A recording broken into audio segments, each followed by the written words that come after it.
Je veux que vous regardiez quelque chose maintenant. Peut-être que vous avez un objectif énorme que vous voulez, ou peut-être que c'est un objectif sur lequel vous travaillez déjà, et vous avez expérimenté beaucoup de revers, beaucoup de défaites. Vous avez connu beaucoup de déceptions. Peut-être que vous avez déjà abandonné. Et peut-être que vous avez juste besoin d'une petite flamme, un petit encouragement pour revenir dans le jeu. Voilà ce que je veux que vous regardiez. Il y a des gagnants. Il y a des perdants. Et il y a des gens qui n'ont pas encore découvert comment gagner. Et tout ce dont ils ont besoin, c'est d'un entraînement. Tout ce dont ils ont besoin, c'est d'un peu d'aide et d'assistance. Juste un petit peu de soutien. Tout ce dont ils ont besoin, c'est d'une vision, ou une stratégie différente, un plan d'action, pour faire quelques ajustements. Ce qui leur donnera la clé qui ouvrira un nouvel avenir pour eux. Ce qui leur donnera accès à la puissance illimitée qu'ils ont en eux-mêmes. C'est tout ce dont ils ont besoin. Alors ce que je veux que vous fassiez, c'est penser à quelque chose que vous voulez pour vous, qui est réel pour vous, qui est important pour vous, qui donnera à votre vie une signification et un pouvoir particulier. Et je ne veux pas que vous disiez « je ne peux pas le faire ». Je ne veux même pas que vous le supposiez. Écoutez, il y a 5 ans, quand j'ai commencé dans ce domaine, je n'aurais pas pu faire le saut mental qui m'aurait montré là où j'en suis à l'heure actuelle. Je ne veux pas que vous commenciez à vous intimider vous-même psychologiquement. Non, non. Je veux que vous puissiez vous dire quelque chose à vous-même qui vous permettra de maintenir un niveau d'intégrité avec vous-même. Que quand vous dites cette chose, même si vous faites face à d'énormes revers, ça sera une référence pour vous garder dans le jeu, pour vous faire avancer, expérimenter et réajuster votre stratégie et votre plan d'action continuellement à la recherche d'un plan pour gagner. Alors c'est quoi cette chose ? Quand vous avez une idée, vous voulez avancer, vous n'avez peut-être pas d'argent, peut-être pas la bonne éducation. Vous n'avez peut-être pas le soutien ou les ressources dont vous avez besoin. Quelle est cette chose qui peut nous faire avancer, qui nous permettra d'agir sur nos rêves ? Quelle est l'une de ces clés qui va commencer à nous aider à découvrir les secrets de notre rêve ? Voici ce que je veux que vous répétiez après moi avec puissance et conviction. Dites « c'est possible ». C'est tout ce que vous avez à faire quand vous regardez vos rêves. Dites-vous simplement tous les jours « c'est possible ». Dites-vous simplement ça tous les jours, c'est possible. Parce que ça fait quoi ? Regardez.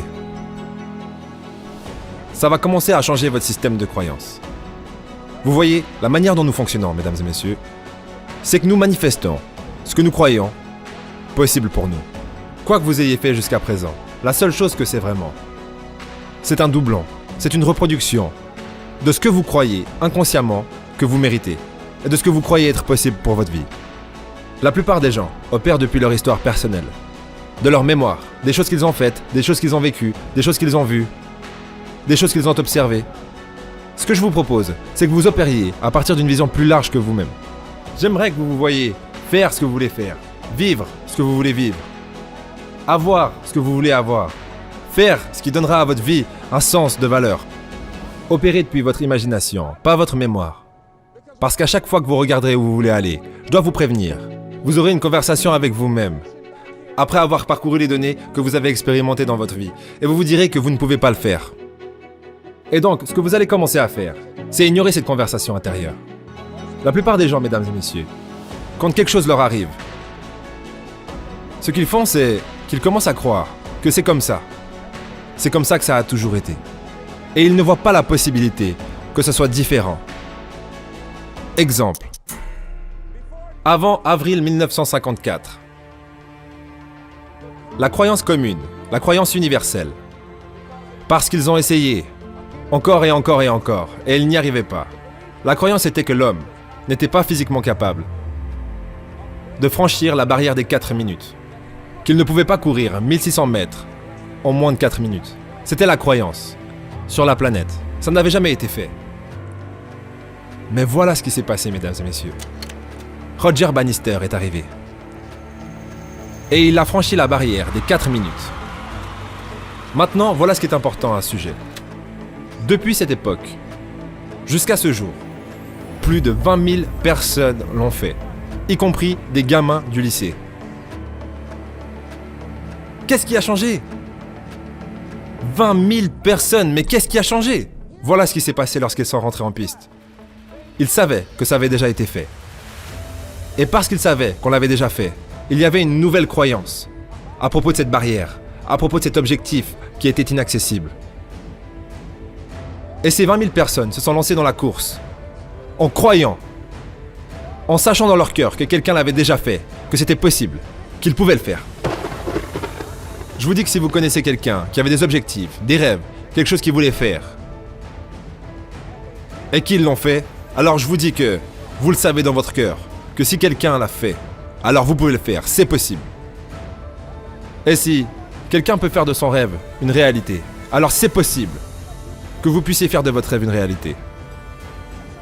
Et en commençant à regarder où vous voulez aller, commencez à accepter que c'est possible. Je suis béni et hautement favorisé. J'ai beaucoup de choses pour moi. J'ai de bonnes choses en moi. Et c'est possible que je puisse apporter mon génie ici, dans l'univers. Que je puisse faire ce que je veux. C'est possible. Je peux écrire mon propre livre. Je peux avoir ma propre entreprise. Je peux voyager autour du monde. C'est possible. Je peux rebondir de l'adversité et réinventer ma vie. C'est possible.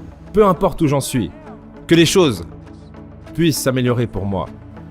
C'est possible. Ça me fait penser à 2 hommes, ici même à Chicago, qui avaient assez bien réussi leur vie. Les mêmes chances de départ, avec une éducation similaire. Ils travaillaient pour une entreprise pendant de nombreuses années. Et ils faisaient partie de ces gens qui ont été virés un jour. 2 gars qui étaient très bons amis. L'un cherchait un emploi pendant plusieurs semaines, avec l'autre également. Et ils ont fait face à la déception et au rejet, encore et encore et encore. Ils n'arrivaient pas à trouver de travail. Ce qui est l'histoire de beaucoup de gens à travers ce pays. L'un d'entre eux s'est arrêté. Il s'est découragé. Il a arrêté. Il est resté à la maison à regarder la télévision. Et est devenu très argumentatif et toxique avec sa femme. Il a commencé à boire de la bière, il passait la journée au téléphone avec ses autres amis chômeurs et négatifs. Et il a simplement abandonné. L'autre gars a continué à chercher un emploi, partout où il pouvait aller, chaque fois qu'il pouvait avoir une opportunité. Il n'arrêtait pas de demander aux gens, il networkait, il consultait les journaux tous les jours. Il continuait à aller partout où il le pouvait, à essayer de trouver un job. Vous avez trop d'éducation, vous êtes surqualifié, vous ne resterez pas ici assez longtemps. Mais il a continué et continué. Il s'est rendu chez un employeur et a dit « Vous ne pouvez pas m'engager. Mais je sais que vous pouvez utiliser mes talents, mes capacités et mes compétences. Je ne veux pas rester à la maison à ne rien faire, juste laissez-moi faire du bénévolat. Vous n'avez rien à me donner, ça vous va ? Je veux juste travailler et être occupé. » L'employeur a dit « D'accord, mais c'est votre choix, ne comptez pas sur moi pour vous donner quoi que ce soit. » Et ce gars est arrivé et a commencé à travailler. Il était le premier à arriver et le dernier à partir. Il était le meilleur employé de cette entreprise. 4 semaines plus tard, l'un des cadres supérieurs a démissionné. Ils cherchaient un remplaçant. Devinez qui est-ce qu'ils ont sélectionné ? Ce gars-là.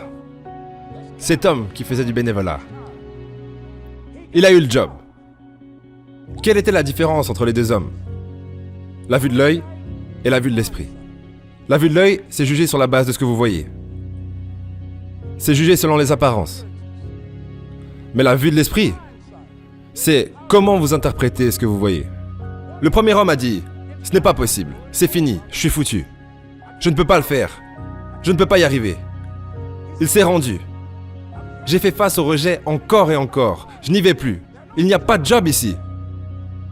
Mais l'autre gars, il a ressenti que malgré les non et les refus, malgré la mauvaise conjoncture économique, malgré ce que disent les journaux, que c'est possible. Que quelqu'un, quelque part, me donnera du travail. Il a juste continué à penser que c'est possible. Et devinez quoi, mesdames et messieurs ? C'est ce que nous devons faire avec nos rêves. Parce que des choses vous arrivent dans la vie. Des choses que vous n'aurez jamais pu anticiper. Et souvent, quand ces choses arrivent, vous voulez abandonner. Je me souviens quand j'étais dans l'audiovisuel, j'étais disc jockey. Je suis devenu très controversé. Non seulement j'étais disc jockey, mais je sentais que la radio était quelque chose pour non seulement divertir les gens, mais aussi pour leur donner de la force et les éduquer. Et je me suis fait virer. Je ne suis pas juste parti, ils m'ont viré. Ce fut un choc. J'ai dit, attendez une minute. Ils ont pris mon micro. Je pensais que c'était qui j'étais. Non, non, mesdames et messieurs, ce n'était pas le cas. Je devais faire quelque chose d'autre. Et je ne savais pas quoi faire d'autre. Voilà ce que je regarde. Quelle est l'une des utilisations de votre vie, à l'heure actuelle, que vous n'avez même pas encore découvert? Vous voyez, je crois que lorsque vous n'avez pas assez d'encouragement pour agir sur vos rêves ou vos idées, ou alors vous n'êtes pas assez éclairé, dans ce cas-là, c'est la vie qui agira sur vous. Vous savez, la vie m'est tombée dessus et m'a dit « Les Brown, tu as dépassé tout ça, c'est le moment pour toi de faire autre chose. » Bien, je n'étais pas assez éclairé. J'ai organisé quelques playlists et j'ai récupéré mon travail. Donc ils ont dû me virer une deuxième fois. J'ai été viré 2 fois. Voilà ce que j'ai fait. Je devais trouver autre chose. Et donc, un homme m'a suggéré quelque chose. Il a dit « Laisse, pourquoi tu te présenterais pas aux élections ?» J'ai dit « Je n'ai jamais connu quoi que ce soit à propos de comment opérer sur une scène politique. J'ai entendu qu'il fallait encourager les gens à aller voter, mais je n'y connais rien en politique. » Il a dit « Bah, exactement comme toutes les autres personnes qui se présentent en politique. »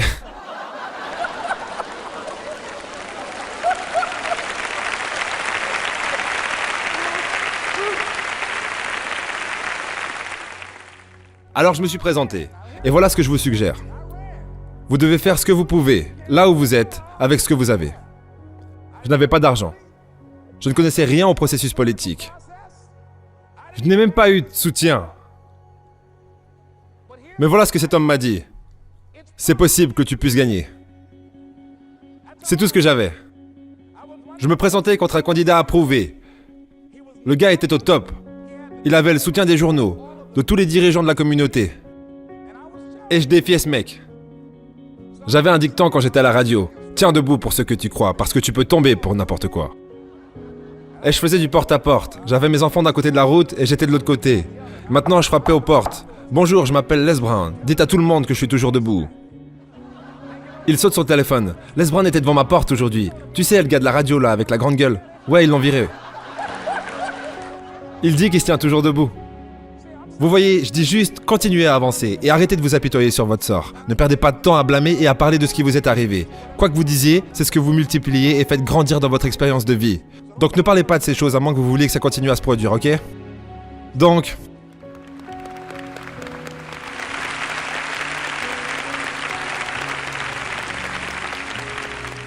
Pendant que je continuais à faire ça, j'avais mes enfants avec moi, nous faisions du porte-à-porte et nous n'avions pas assez d'argent.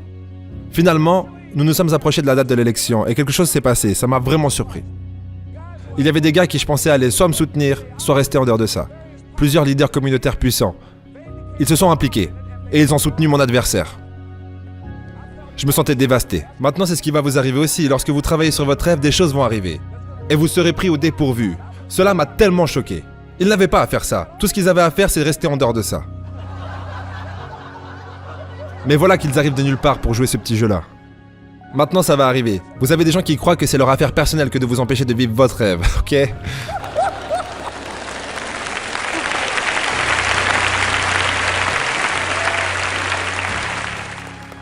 Mais j'ai mis ça de côté.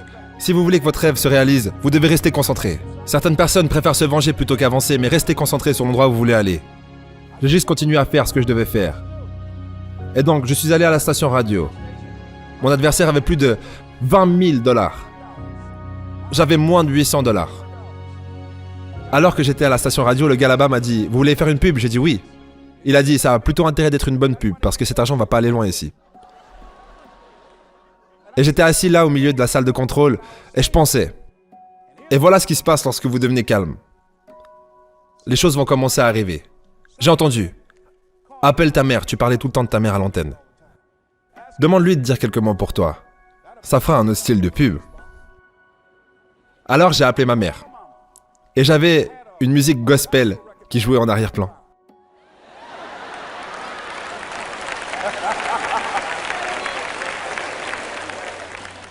Et alors j'ai eu ma mère au téléphone qui a dit « Bonjour, c'est Madame Brown. Quand j'ai élevé mes fils, je les ai élevés pour qu'ils soient des bons garçons. Quand ils devenaient incontrôlables, je leur mettais des fessées pour qu'ils restent sur le droit chemin. S'il vous plaît, votez pour mon fils, c'est un bon garçon. »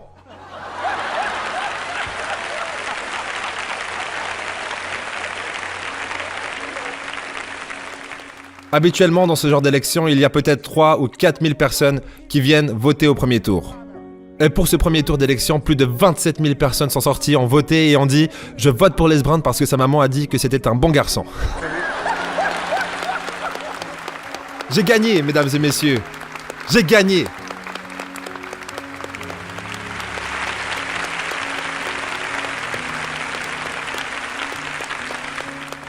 Donc vous devez être prêt à rester concentré, créatif, implacable. Parce que des choses vont vous arriver quand vous travaillez sur votre rêve.